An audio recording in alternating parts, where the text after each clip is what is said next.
Hello everyone, it's Emma and welcome back to my channel. Today is a video that I can't believe I haven't made yet, and that is zero waste for beginners. Now before you click away, these tips can really be applied to anyone on their zero waste journey, whether this is day one or like 20 years down the road or anyone in between. Yes, these tips are targeted towards beginners, but a lot of these I've learned throughout my journey, not like that I implemented day one, but that I'm still using to this day. So I hope that these can benefit a lot of people. Now, why it took me so long to make this video is because my whole channel is targeted towards zero waste for beginners. It's supposed to be free, easy, and fun ways to live low waste that anyone can implement, again, from day one all the way along their journey. It doesn't really matter where you are in your journey. That's the whole premise of my channel. So if you're new here, I would love if you hit subscribe. I talk about all sorts of free, easy, and fun ways to live low waste. And I also like to throw in fun videos about like my zero waste life, as well as like global issues we need to be talking about. So if that interests you, I would really appreciate if you hit subscribe. If this video is useful to you, I'd really appreciate a thumbs up. And if I talk too fast for you, you can change the speed of the video using the gear icon right down here. This video script will also be linked down below if you'd rather read along. And with all that out of the way, I think we should just go ahead and jump right in. So this is going to be broken into two categories: tips for beginners, as well as like swaps and habits for beginners. So let's go ahead and start with the tips. The first that I talk about a lot on this channel is to not stress the aesthetics. I feel like some people get caught up in like the Pinterest board version of zero waste living, get caught up in the Instagram photos people see on their feed. And yes, that might be zero waste living for some people, but it doesn't have to be. If you want to strive for that, go for it, but it doesn't have to be about that. Zero waste can be ugly, and that's okay. Zero waste can be as easy, as hard, or you want it to be. If you want that perfectly curated bulk food shelf in your kitchen, go for it. But if you're like me, you might keep half peeled off labels on your jelly jars and old peanut butter tubs. And that's okay too. Pretty much the premise of zero waste, and this goes into the next tip, is that it's not literally about producing zero waste and buying a bunch of swaps, but it's about doing what you can. And if using what you have is the best option for you, then that's great. So the next tip is that it's not literally about zero waste. So the term zero waste was created for companies to implement in order for them to create zero waste in their creation of their products. It wasn't meant for the consumer, because we have to consume things. And because we consume things, that means there's some waste involved, whether that be invisible or physical waste. A lot of people get caught up on is reducing their physical waste, and that's great, it really is. But you need to think about, is this producing more invisible waste than it is physical waste? And if so, is that really the best choice? It really does depend on you, your situation, the item. But for the most part, we can't actually live zero waste, and that's why I like to use the term low waste, except for searchability, I use the term zero waste. But don't get so caught up in the fact that, you still have to get stickers on your bananas. Like, that's okay. Or if you still have to get, prescription medication, inhalers, other sort of life-saving, life-sustaining devices, don't worry about it. Do what you can. And also, don't just focus on the physical waste. Try to do some of the invisible waste things as well. And that can be simple things like shutting off water when you're not using it, turning off electricity when you're not using it, carpooling. Easy stuff like that helps reduce your invisible waste as well. And speaking of that, these tips all just keep going right one after the other. And the next one is to focus on what you actually can do. Zero waste living is supposed to be progress over perfection. One of my favorite quotes, I quote it all the time: you don't need 100 people doing zero waste perfectly. We need everyone doing it imperfectly. So again, don't get caught up in the fact that you still have to get stickers on your produce or rubber bands on your produce. What matters is that you're trying. You're becoming a more conscious consumer, you're voting with your dollars, and you're encouraging others to join along. And so the next one is to not focus on others' journeys. And that's because zero waste is a journey. It's not flip the switch, I'm zero waste now.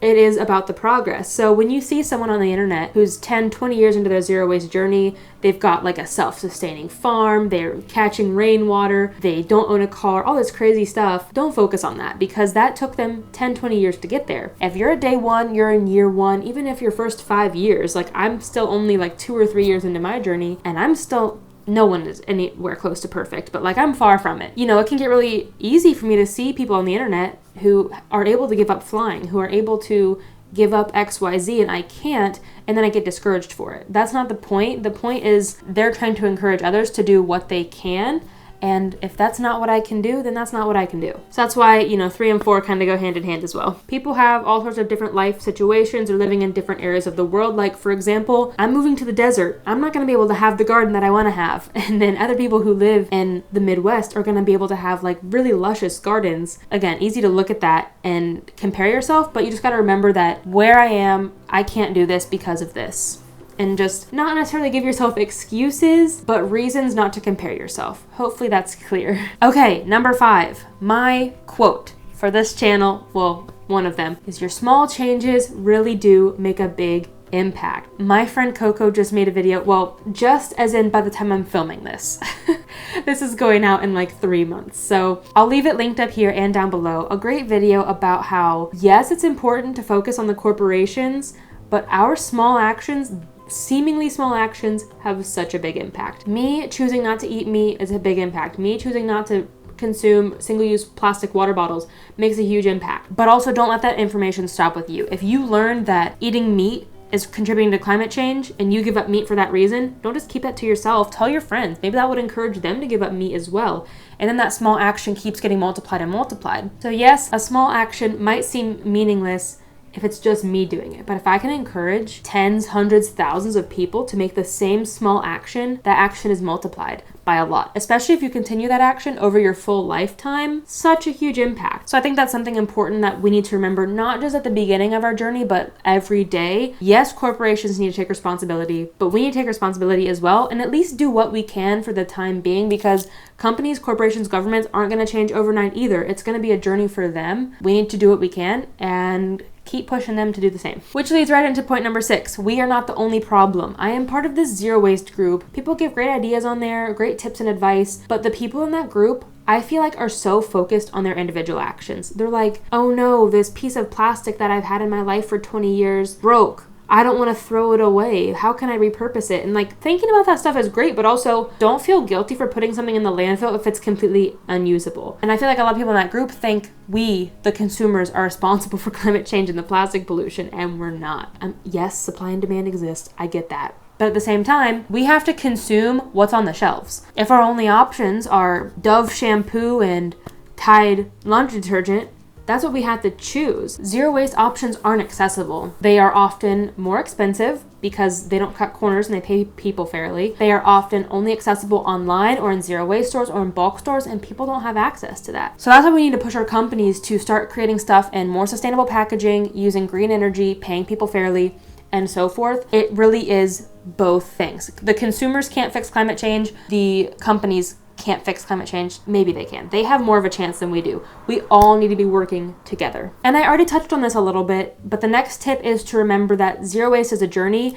It's not an overnight change. And that's just the same with, think of it as like a skill or a hobby, a habit. You can't just build a habit overnight. You can't just switch your lifestyle overnight. And you can, it's just going to be very difficult. So if that's for you, you want to quit plastic cold turkey, go for it. But it might be more logical to think about it as a journey. Like, I'm going to give up plastic water bottles this month. I'm going to give up plastic yogurt tubs next month. One small step at a time really helps zero waste to seem less daunting and less challenging and less hard, because a lot of people do think that it's hard, but it doesn't have to be. Like, you don't have to drop everything and go vegan and quit flying and quit driving. Those stuff is great, but you don't have to do that. Baby steps are great and they really do matter. Which leads me into one of my other pillars of my channel, is that zero waste can be free. And you'll be thinking, what? Especially if you're new to zero waste. What? Isn't it expensive? I have to buy all these swaps? No, you don't. Yes, some swaps might help, but you don't need them. In fact, I have an entire playlist on free ways to live low waste. I'll leave it above and below. I think I'm on iteration 6, and each video has 25 tips. I also have other tips sprinkled in all my other videos. That's pretty much why I made this channel, is to prove that zero waste doesn't have to cost a lot of money, because I'm frugal. I don't like buying swaps, so I don't. And I figured out how to live zero waste without these swaps, and I'm like, I need to tell other people as well. But I also have an entire list on my blog full of different bloggers, YouTubers, Instagrammers, podcasts, where you can learn more information, because one of the best, most free things we can do to help better the planet is to educate ourselves on the things like the plastic pollution crisis, climate change, species extinction, ocean decay, all that sort of stuff, as well as implementing free ways to live low waste into our own lives, like turning the lights off, turning the water off, carpooling. I already mentioned all those things, but it's because they're easy and free. So if you want more tips, I'm not going to dive any more into that. You can check out that playlist down there and up there. But it's also important to remember that you don't even need a label. And Dan and I talked about this in a discussion about veganism we did a few months ago. That is, he eats vegan. He really does. And I do too. I use the term vegan just for the sake of brevity, but he's like, I don't want a label. I eat what I eat. I do what I do. I don't need a label. And totally fine. If you want to say you're a zero waster, say you're a zero waster. But if that puts pressure on you, don't call yourself a zero waster. Just say, I'm living eco-friendly. I want to help better the planet. I'm living more sustainably. You don't even have to use any of those terms, but pretty much you can live your happy eco life without using any labels. And the last tip for newbies, but I think this really needs to be hammered into people who've been on their journey for a long time: don't give up what you love. And this can be anything. If you love to crochet, don't give up buying yarn. If you love to paint, don't give up buying paints. If you love to experiment in the kitchen, don't give up buying ingredients. The list goes on. What this means is, yes, a sustainable life means sustainable for the earth, but it also needs to be sustainable for you. If you give up everything you love, what's gonna happen? You're probably gonna be sad. You're probably gonna start to hate this lifestyle, and you might even give up. So it's important to keep things in your life that bring you joy, even if they are a little bit wasteful, and instead just find something else in your life that you can do. Like, for example, I like to do all those things. I like to sew, paint, crochet, experiment in the kitchen. So instead of giving up all that stuff, if I want to treat myself to some new yarn, I'm gonna get the yarn, but I might think of something else in my life that I can do that has a little bit more impact as well, because giving up your hobbies isn't even that big of an impact environmentally speaking. It would be much more beneficial if you, on your next vacation, you took a train instead of a plane, went vegan completely, or maybe one vegan meal a week or something. That stuff has much bigger impact than giving up your hobbies. So I really don't encourage that. If you can source your hobbies, the things you love secondhand, even better. But don't feel the need to give up every single thing in your life because it's wasteful, because some things are necessary for our physical and mental health. One last disclaimer in the middle of this video. Don't mind all the junk in the background. I will turn this camera around. Oh, let me just turn it around right now. We are moving. You can check out my declutter videos down below. So this room's quite messy, and this is the second to last video I'm filming in this room. Okay, back to the video. Thank you for the commercial break. Next, let's talk about 10 swaps and habits you can make as a new zero waster, new to this lifestyle. Maybe some of these you haven't even thought about and you're a few years into your journey.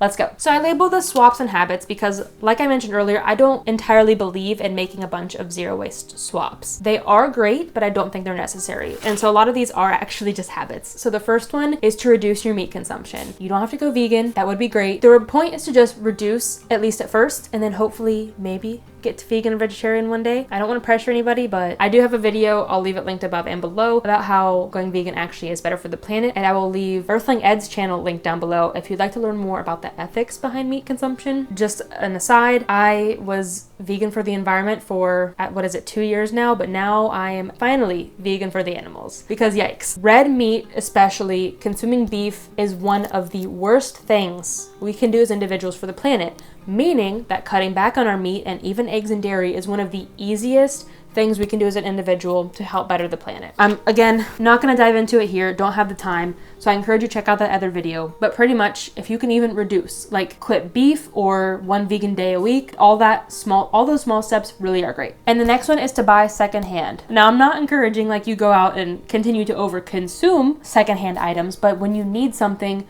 shop secondhand first. If you need a shelf, go look secondhand. If you need luggage, go look secondhand. If you need pots and pans, go look secondhand. Check Facebook Marketplace, eBay, so many online thrift stores these days as well. Or you can go to a physical thrift store if that's more your jam. But pretty much try not to buy anything new. Maybe not necessarily anything, but if you can buy something used, definitely buy it used. And if you do have to buy something new, look for it from a sustainable brand. Plug for my new earrings, not sponsored. I wanted new earrings. Actually, I wanted a new nose piercing that I couldn't get in my nose. And instead of just going to my local store, I was like, you know what? I'm gonna look up eco-friendly earrings. The next tip that I think is so important for every single person, whether you are zero waste or just a regular old person, learn to recycle properly. Makes me so angry. I've got a full recycling series I'll leave linked down below. But basically, there are things that we can and cannot recycle depending on where you live as well. So check your local facility to see what they will and will not take. And then there are things that we can recycle. They just have to be sent to a special company or service. Again, all information will be linked down below. But the most important thing when it comes to recycling is to make sure it's not dirty, aka contaminated. If you put a can of pasta sauce that's crusty and unclean in your bag of metal cans, that whole bag is at risk for going to landfill, because one thing is dirty. So just take the few extra minutes to clean it. My lazy hack is to put all of my dirty recycling in the dishwasher and just let the dishwasher do it for me. So that way, all that stuff can still be recycled. Now, recycling isn't perfect, but we need to do what we can to hopefully up that percentage. My next tip is broadly to upcycle, but specifically jars, because jars are one of those things that are like aesthetic and cute and just like part of the zero waste movement. When you think of zero waste, you probably think of jars. So don't buy them. There's no need to buy jars because you probably already buy products in jars, especially if you're already reducing your plastic consumption. You're probably buying more glass than you were. For example, I buy pickles, jam, olives. What else do I buy in jars? Pasta sauce, all sorts of things that I buy come in glass. So instead of going to the store and buying brand new mason jars, I just take these jars, clean them, so they're upcycled, and then I get free jars in return. Win-win all around. Finally, a swap tip, and that is to swap the big four. So the big four are the four most commonly used single-use plastic items, which are water bottles, coffee cups, utensils, and bags. I tell this to anyone who's new on their zero waste journey. If you're gonna make a swap, make those 4 swaps, because that way you don't have to buy any more plastic water bottles, reusable coffee cups, plastic utensils, and plastic bags. They are also some of the biggest polluters. For a coffee cup and the water bottle, I really recommend a double-walled stainless steel because they are insulated very well. They will last really long as well. For reusable bags, I actually just saw a whole bunch of reusable bags at the thrift store, so check secondhand first, make some yourself, and if you're gonna buy some from like an eco-friendly brand. Don't just buy junk ones you see at the dollar store or Walmart because they are crap, they're not gonna last. And then same with utensils, if you can just use what you already have in the kitchen, just take an extra spoon and fork and throw it in your purse, or if you need extra, just go check the thrift store before buying something brand new. Next is a bamboo toothbrush. Again, another swap. I did it, I thought of another swap. I suggest this swap as like the second, I guess maybe the 5th best swap, because it's not a weird one. You know, it takes a little bit of getting used to remember to bring your bags or to ask a restaurant to fill up your water bottle for you. But a bamboo toothbrush really takes no changes on anybody's part. It functions the same, it works the same, but now you're not going to create any plastic pollution at the end of its life. Another tip for beginners, but this is a great one for long-term zero wasters as well that you might not know about, is downloading Ecosia. So this is an eco-friendly search engine. It functions like Google, but every search plants a tree. If that isn't the coolest thing ever, I don't know what is. You can download this as a free extension on your computer. You can download this as a free app on your phone. Either way, it's free, and really it takes no action on your part after you've downloaded it. You just continue your searching as normal, but now you're planting a tree by doing a search. I don't think swaps get any better than that. The next habit, to try to shop less plastic on your next grocery trip. And if you're brand new to the movement, try to shop one less piece of plastic every time you go to the grocery. What I mean is, if there are packageless apples and a bag of apples, don't instantly reach for that bag of apples anymore out of habit. Go for the naked ones instead, and don't put them in a single-use plastic bag either. Instead of reaching for that bag of rice, try to find a box of rice. You get the point. Sometimes plastic is unavoidable. For example, I still buy frozen berries in plastic because even fresh berries come in plastic, and at least with the frozen berries, I can get a much bigger amount. So I guess I'll throw in a bonus tip for you. Shop bulk, and that doesn't mean like you're bring your own jar bulk bins. Bulk could mean buying the bigger bag of blueberries instead of like 20 little containers of blueberries, because then that's 19 less pieces of plastic. Just think about that stuff, because that stuff also costs less per ounce usually, so you're gonna save money over time as well. Okay, another swap, easily one of my favorite swaps, is shampoo bars. Shampoo bars are amazing because usually they come plastic free, and then they last as long as 2 or 3 bottles of shampoo. They last forever, as well as an extra added tip of these is they are the concentrate, meaning you add the water at home, because if you look at the back of the bottle of your shampoo, the first ingredient is probably water. So why pay for water? Why pay for plastic when you can just buy for the active ingredient in recyclable packaging or compostable packaging? By not paying for that water, that heavy product, you're also going to be reducing shipping as well, because if you think about it, one shampoo bar, it's like this big. You could fit like 10 shampoo bars in the spot that one shampoo bottle would be in, and then those 10 shampoo bars would weigh about the same as as one bottle of shampoo as well. So you're cutting down weight and space when it comes to shipping and reducing your invisible waste as well. And then my last tip for zero wasters of all ages, of any day on your journey, is to make your own all-purpose cleaner. This is one of my favorite swaps because it is completely free and it's so easy. If you already consume a lot of citrus like I do, oranges, grapefruits, lemons all work. You want to take the rinds, put them in a container in the fridge until you have a pretty full amount, and then you'll just cover it with white vinegar, let it sit in the fridge for 2 to 4 weeks, and then strain, dilute it with water. I do about 2 parts the vinegar solution, 1 part water, and then you can use this at home as a cleaning agent instead of having to buy 17 different cleaners for your surfaces, your floors, your counters, your bathtub. I just use this cleaner on all surfaces of my house, even floors, and it works really great. And I already have the vinegar. I'm repurposing the orange peels. It's a win-win all around, and it's super easy and free. That is all that I have for today. I hope that you learned something from this video, whether you are starting your zero waste journey today or you've been on your journey for a while. Let me know if I forgot any key swaps, habits, tips down below. I'd love to hear more. Maybe I can make a part 2 to this video, Zero Waste for Beginners part 2. But that is really all that I have for today. I really appreciate your time, especially if you made it all the way to the end, and I hope that you found this valuable. If you did, I would really appreciate a thumbs up on this video. But that's all that I have for today. Don't forget to check out my free ways to live low waste videos. They are super helpful. And let me know your free ways you live low waste down below so I can continue that series. But until next time, remember that these small changes you make really do have a big impact in the long run. Bye guys.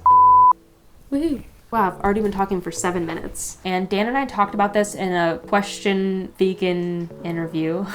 This is one of my favorite swaps because This is one of my favorite swaps because it